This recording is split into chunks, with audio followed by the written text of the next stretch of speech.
সূরা নূহ আয়াত ১ ইন্না আরসালনা নূহান ইলা কওমিহি আন আনযির কওমাকা মিন ক্বাবলি আন ইয়াতিয়াহুম আযাবুন আলীম। অনুবাদ: নিশ্চয় আমরা নূহকে পাঠিয়েছিলাম তার সম্প্রদায়ের প্রতি এ নির্দেশ সহ যে, আপনি আপনার সম্প্রদায়কে সতর্ক করুন তাদের প্রতি যন্ত্রণাদায়ক শাস্তি আসার আগে। সূরা সংক্রান্ত আলোচনা। আয়াত সংখ্যা ২৮। নাজিল হওয়ার স্থান মাক্কি। আয়াত ২।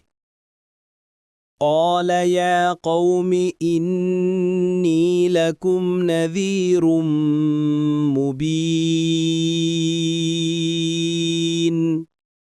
তিনি বললেন, হে আমার সম্প্রদায়, নিশ্চয় আমি তোমাদের জন্য স্পষ্ট সতর্ককারী।